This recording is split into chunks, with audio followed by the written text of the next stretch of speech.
Haleluya. Yang sudah membawa Alkitab, jangan lupa buka Alkitab saudara di dalam kitab Bilangan. Hari ini kita akan belajar mengenai manfaat kesulitan dalam hidup. Manfaat krisis dalam hidup. Saudara-saudara, jangan pernah meremehkan yang namanya krisis. Karena ternyata krisis adalah bagian dari kehidupan kita. Kesulitan adalah bagian dari perjalanan kehidupan kita. Itulah sebabnya saya mau mengajak Anda jangan takut menghadapi kesulitan. Karena setiap orang pasti akan berhadapan dengan kesulitan. Amin. Katakan kepada teman yang ada di samping saudara, jangan takut menghadapi kesulitan. Ya, saudara-saudara, kita akan bertemu dengan orang-orang yang sulit. Kita akan ketemu dengan kesulitan, kita akan ketemu dengan dirimu sendiri yang mempersulit diri sendiri kadang-kadang. Itulah sebabnya kita akan belajar hari ini ketika kita menghadapi kesulitan apa yang harus kita hadapi.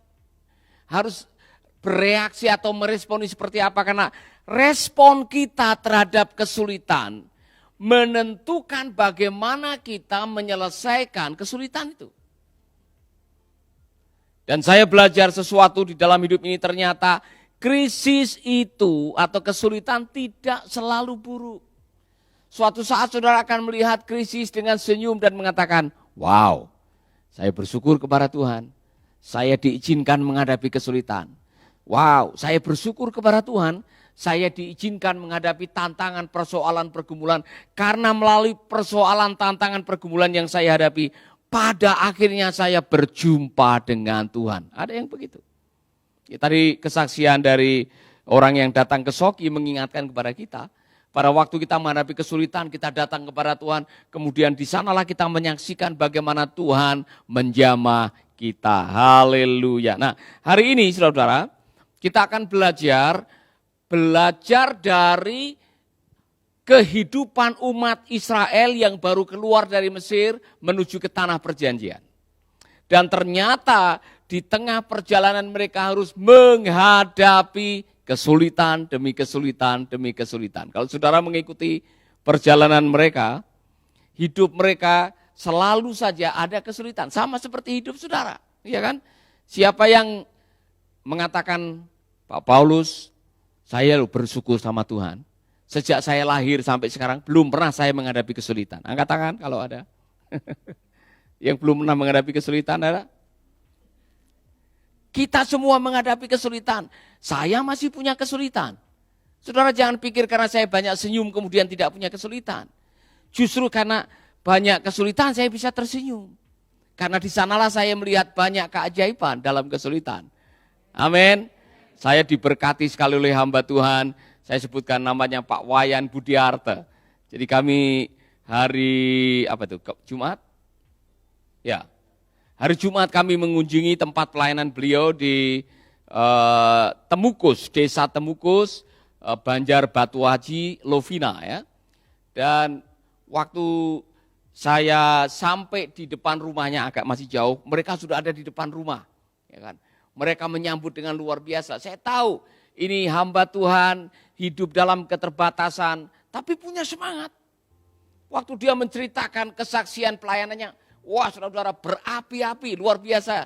Walaupun tempat pelayanannya serba terbatas. Dan pada waktu dia mulai bersaksi dan sebagainya, ada gairah, kami pulang diberkati. Bagi hamba Tuhan ini, kesulitan bukanlah masalah. Kesulitan adalah teman perjalanan untuk menghadapi keajaiban. Amin. Jadi sikap Anda terhadap kesulitan itulah yang akan menentukan bagaimana Anda menghadapi kesulitan. Ketika Anda takut dengan kesulitan, belum apa-apa Anda akan jadi orang sulit. Mari kita akan belajar membaca dari kitab Bilangan pasal 14 ayat 29 sampai 30. Dengar baik-baik. Kamu sudah mengomel terhadap aku. Ini kata Tuhan kepada umat Israel yang mengomel atau bersungut-sungut. Sebab itu kamu akan mati dan mayat-mayatmu berserakan di padang gurun ini. Selain Kaleb dan Yosua, tak seorang pun di antara kamu yang berumur 20 tahun ke atas akan memasuki negeri yang kujanjikan kepadamu itu. Saudara-saudara, umat Israel sudah dalam perjalanan 2 tahun menuju ke tanah perjanjian yang seharusnya hanya dalam hitungan minggu. Tetapi oleh karena tegar tengkuk dan keras kepala mereka, Tuhan mengizinkan mereka menghadapi apa? Kesulitan. Untuk apa Tuhan mengizinkan mereka menghadapi kesulitan? Supaya mereka belajar mengenai karakter dan ketaatan di hadapan Tuhan. Jadi saudara-saudara, pada akhirnya nanti saudara akan melihat tidak semua umat Israel diizinkan memasuki tanah perjanjian. Rupanya kesulitan menjadi penyaringan. Kesulitan menjadi sarana di mana Anda memperbaiki sikap atau tetap dengan sikap yang sama. Jadi pelajaran yang pertama, kalau mau tahu sikap hidupmu seperti apa, lihatlah waktu engkau menghadapi kesulitan. Apakah engkau orang yang memiliki gratitude, orang yang sering berterima kasih, atau orang yang suka mengeluh atau bersungut? Itu ketahuan pada waktu Anda sedang menghadapi kesulitan. Mau tahu sikapmu baik atau tidak baik? Waktu ada krisis. Mau tahu apakah engkau punya karakter yang bagus atau tidak? Waktu menghadapi tantangan, pergumulan, persoalan, Anda akan tahu persis karaktermu seperti apa. Haleluya. Ini umat Israel pada waktu mereka melihat bahwa katanya setelah mendengar dari 10 pengintai bahwa tanah Kanaan itu penduduknya, tentaranya besar-besar, mereka tiba-tiba merasa kecil membandingkan diri dengan mereka. Mereka lupa siapa yang mengutus mereka untuk pergi ke sana. Mereka lupa bahwa Tuhan mereka, Allah mereka lebih besar daripada raksasa-raksasa yang tinggal di sana. Nah, saudara-saudara dengar baik-baik. Ketika umat Israel menghadapi kesulitan, mereka mulai mengeluh. Saudara-saudara, dan pada akhirnya mereka mengomel. Apa itu mengomel? Bersungut-sungut. Apa itu bersungut-sungut? Mengeluh dan memberontak. Mari kita akan baca di dalam Bilangan pasal 14 ayat 36. Wow, itu mengerikan, saudara. Orang-orang yang telah diutus Musa untuk menyelidiki tanah itu kembali membawa laporan yang tidak benar tentang negeri itu. Dan hal itu menyebabkan orang Israel mengomel terhadap Tuhan. Karena itu Tuhan menghukum mereka sehingga mereka mati kena penyakit. Waspadai sikap Anda dalam menghadapi kesulitan. Saudara-saudara, yang tahu persis sikap Anda adalah Anda. Sikapmu bisa menjadi nabimu. Artinya, sikapmu bisa meramalkan masa depanmu. Kalau engkau orangnya suka mengeluh, suka ngomel, suka negatif melihat kenyataan, tidak pernah bersyukur kepada Tuhan, bawaannya saudara selalu seperti nyindir orang, meremehkan orang, saudara akan menemui kesulitan dalam hidup ini. Mengapa mereka diizinkan mati di padang gurun?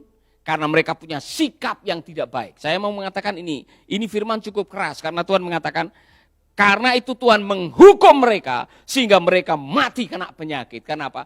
Tuhan tidak menyukai sikap hidup yang memberontak. Tuhan tidak menyukai sikap hidup yang tidak bersyukur. Tuhan tidak menyukai sikap hidup yang selalu micik, orang Jawa bilang, selalu merasa kurang. Tuhan tidak suka dengan orang-orang yang selalu negatif memandang kehidupan. Perhatikan ini baik-baik. Adakah sikap itu dalam hidup saudara? Kalau saudara pernah ketemu dengan anak-anak yang kalau dikasih roti 2 minta 3, sudah dikasih 3 minta 4 nih.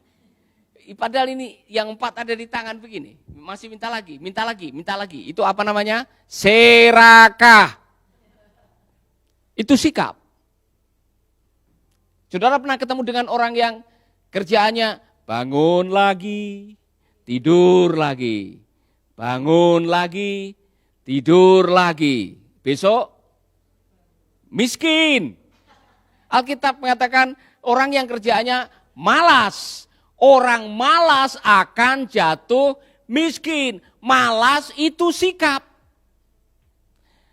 Suka komplain itu sikap. Suka bohong itu sikap.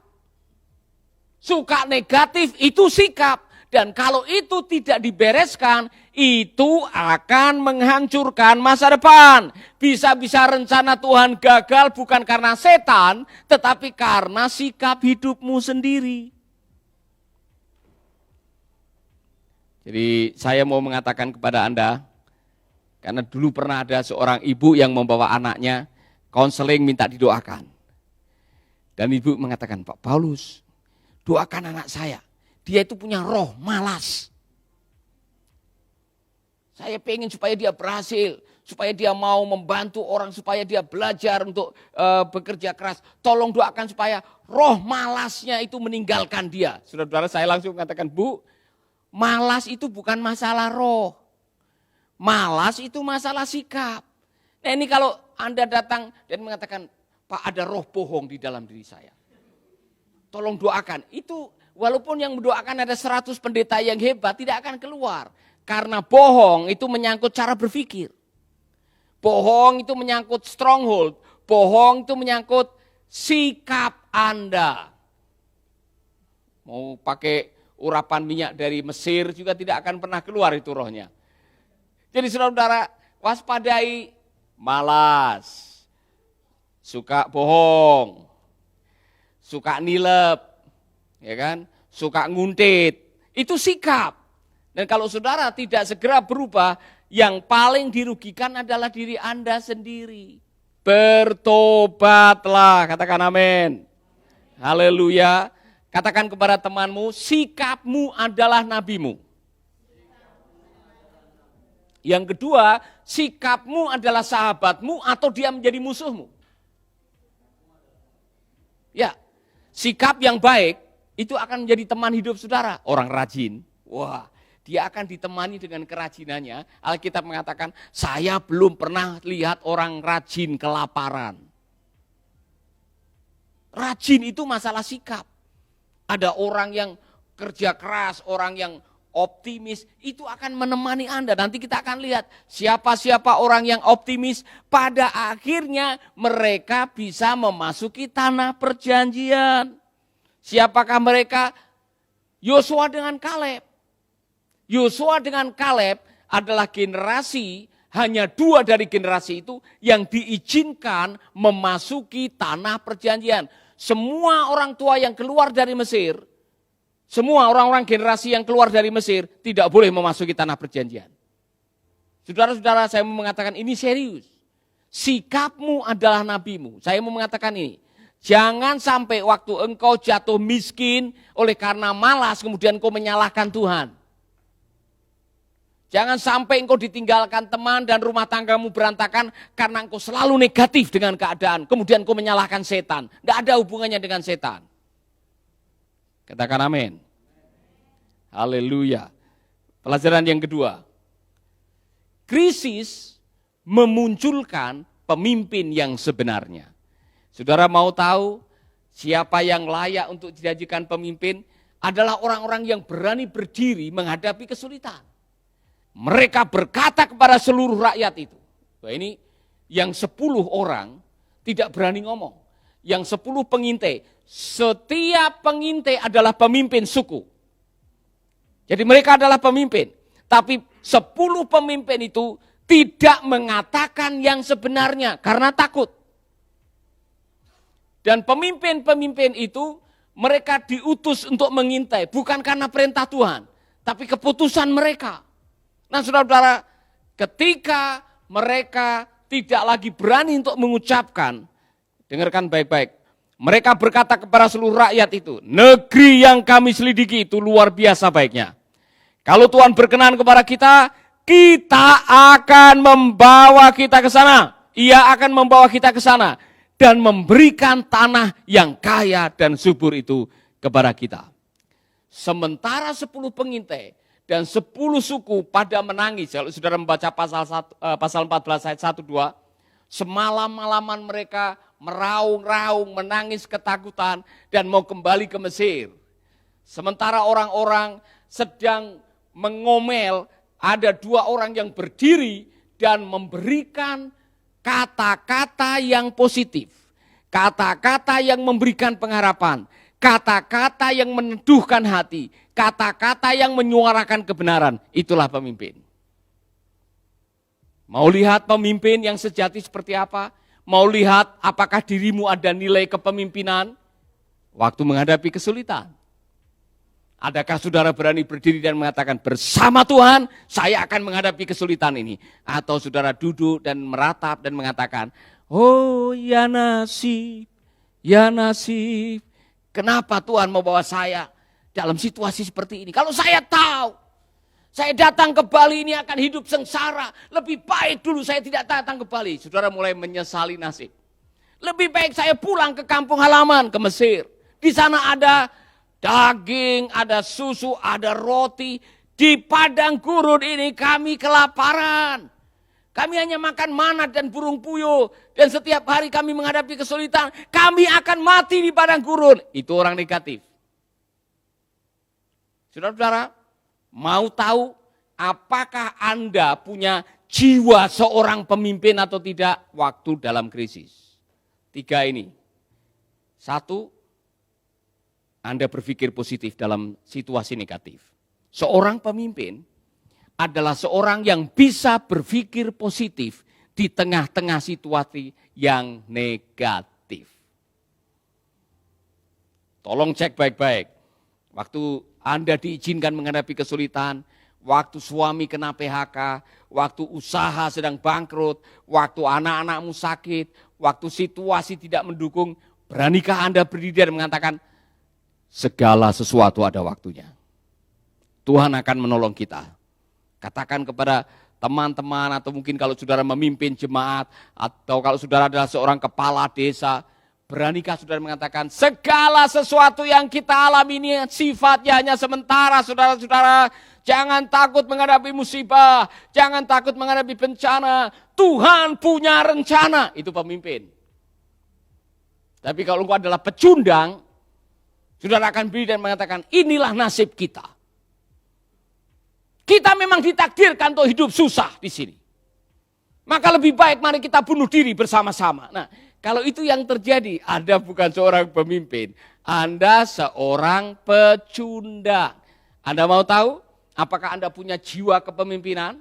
Dengar baik-baik. Ketika menghadapi kesulitan, apakah Anda menjadi orang yang problem solving oriented? Atau Anda adalah orang yang solution oriented? Maksudnya begini.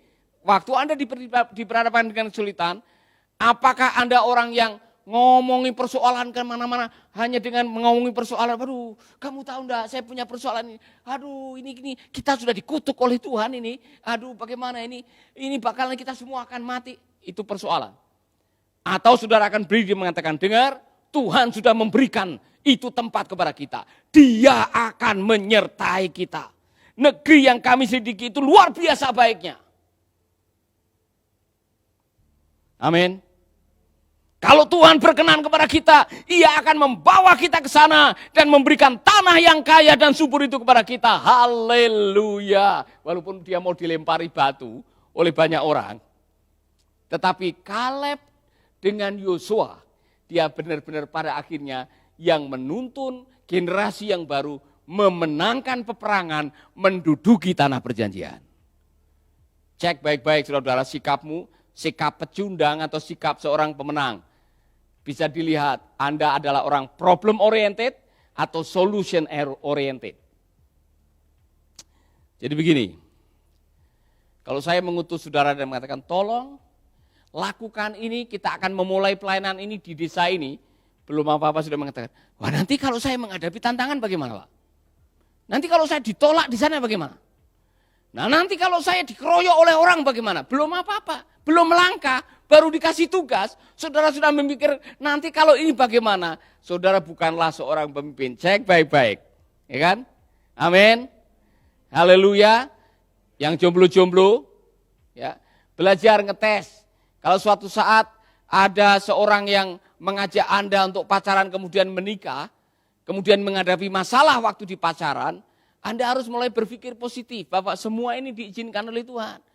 Baru masalah sedikit kemudian Anda memutuskan, kita putus. Kita akan menghadapi kesulitan ini. Kalau saya menikah dengan kamu, kami akan miskin dan melarat. Belum apa-apa. Waspada saudara-saudara dengan sikap Anda. Saudara-saudara, Anda pemimpin atau bukan? Cek baik-baik. Apakah Anda bisa memberikan pengharapan di tengah-tengah keputusasaan? Seorang pemimpin adalah seorang yang bisa memperkatakan, mengucapkan, memberikan kata-kata dorongan kepada anak buahnya dan mengatakan, dengar baik-baik, kita akan memiliki negeri itu. Tuhan sudah memberikan negeri itu kepada kita. Haleluya. Amin. Dan itu didasarkan dari hasil penelitian, saudara-saudara. Pemimpin yang besar, pemimpin yang berhasil adalah seorang yang punya jiwa selalu memberikan atau bisa menciptakan harapan. Bisa memberdayakan orang. Dan bisa memiliki gambaran besar untuk masa depan, kehidupan. Itulah seorang pemimpin. Haleluya. Amin. Yang ketiga, ini pelajaran yang luar biasa. Mau tahu kualitas iman Anda seperti apa? Waktu menghadapi kesulitan. Jadi krisis tidak selalu jelek. Karena waktu Anda menghadapi krisis, bukan hanya karakter yang diuji, imanmu sedang dievaluasi.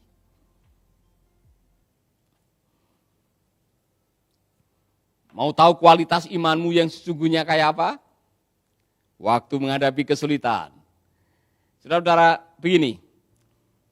Kalau semuanya baik-baik, gaji jalan lancar, anak-anak sehat, pernikahan, tidak ada masalah, kemudian saudara dapat hadiah, hari Minggu masuk gereja, saudara nyanyi tepuk tangan, loncat-loncat, haleluya. Orang yang tidak percaya Tuhan juga bisa melakukan itu. Iya kan?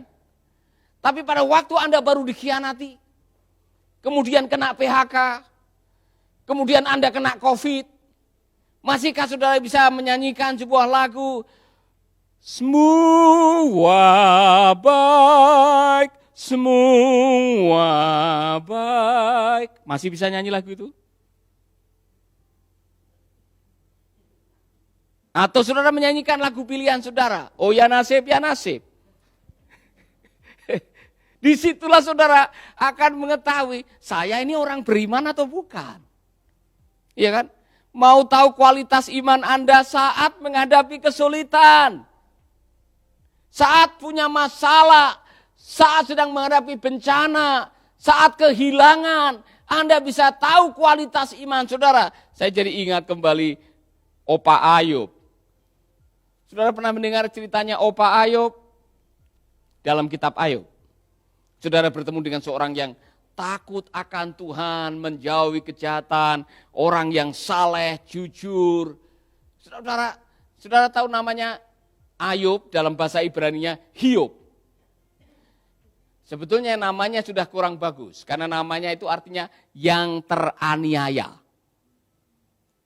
Jadi hati-hati kalau kasih nama. Misalkan, nama anakmu siapa? Celaka. Atau saudara kasih nama anakmu siapa? Oh Tony, nama akhirnya Musibah. Tony Musibah. Hati-hati kasih nama, karena nama itu meramalkan nasib. Jadi nasibnya Ayub seperti namanya. Dia dimusuhi oleh penyakit, dia dimusuhi oleh perampok, dimusuhi oleh bahkan istrinya sendiri, teman-temannya. Dia teraniaya oleh ucapan-ucapan mereka. Saudara-saudara, apa yang dilakukan oleh Ayub? Pada waktu dia kehilangan 7.000 kambing, 3.000 unta, 1.000 lembu, 500 pasang keledai, 10 anaknya mati kerobohan rumah, istrinya mengajak bunuh diri, teman-temannya meninggalkan dia. Ayub tidak menyanyi, oh ya nasib, ya nasib. Ayub bersujud di hadapan Tuhan, kemudian dia mengucapkan kalimat iman, aku lahir dengan telanjang, aku kembali dengan telanjang. Benar tidak? Kata-kata Ayub benar atau tidak? Itu hikmat atau bukan? Saya pikir itu kata-kata yang luar biasa. Ayub menyadari bahwa semua yang dia miliki adalah kasih karunia Tuhan. Tuhan yang memberi, Tuhan yang mengambil. Innalillahi wa innalillahi raji'un. Tuhan yang memberi hidup, Tuhan yang mengambil. Benar. Tidak ada yang lahir pegang surat akte mobil atau surat tanah, sertifikat tanah. Ada yang waktu lahir pegang kunci mobil? Tidak ada.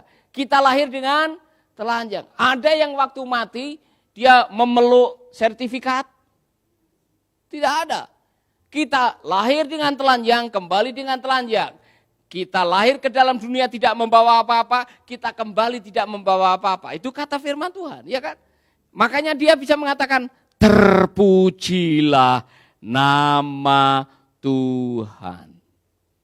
Apa kalimat itu? Itu kalimat iman. Saudara bisa menyanyikan lagu itu? Waktu Anda sedang kehilangan segalanya, saudara barangkali dihina oleh teman-teman Anda, seperti di dalam kitab Ayub pasal 19, ada Bildad, Elifaz, Sofar yang mengkritik dan menghakimi Ayub dan mengucapkan kata-kata yang melukai. Dan di dalam pasal 19 Ayub mengatakan, kamu sudah 10 kali menyakitkan hatiku. Kemudian Ayub mengucapkan kalimat iman, tetapi taulah aku, karena taulah aku bahwa penebusku hidup. Dan kalau aku mati dengan kulit, dengan lengket di tulang, aku akan melihat Allah. Wow, itu kalimat iman, saudara. Di tengah-tengah situasi krisis, saudara akan melihat kualitas imanmu seperti apa. Jadi mau tahu imanmu itu sedang bertumbuh, imanmu kuat atau imanmu lemah, waktu sedang dalam pencobaan, waktu sedang dalam keadaan Anda menghadapi tantangan, kesulitan dan pergumulan, masihkah saudara mengangkat tangan dan saudara mengatakan, semua baik? Atau saudara mengatakan, aku tahu sekarang Dia turut bekerja dalam segala perkara bagi kita semua yang dikasihinya, hidup sesuai dengan rencananya. Amin. Atau saudara menyanyi, haruskah hidupku terus begini? Saudara-saudara, cek baik-baik waktu engkau kehilangan. Apa yang Anda bisa lakukan waktu kehilangan? Ayub ini kehilangan 12 miliar dalam sekejap. Bukan hanya itu, anak-anaknya 10 mati semua kerobohan rumah.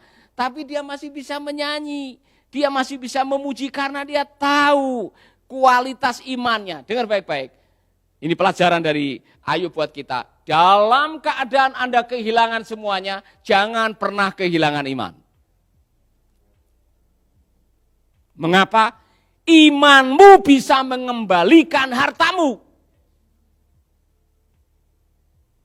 Jadi dalam situasi krisis, tantangan, persoalan, pergumulan, jangan biarkan imanmu pergi bersama dengan barang-barang yang kau sayangi. Ada orang yang baru kehilangan HP, sudah tidak mau datang ke gereja. Baru kehilangan kekasihnya, sudah murtad. Ya kan?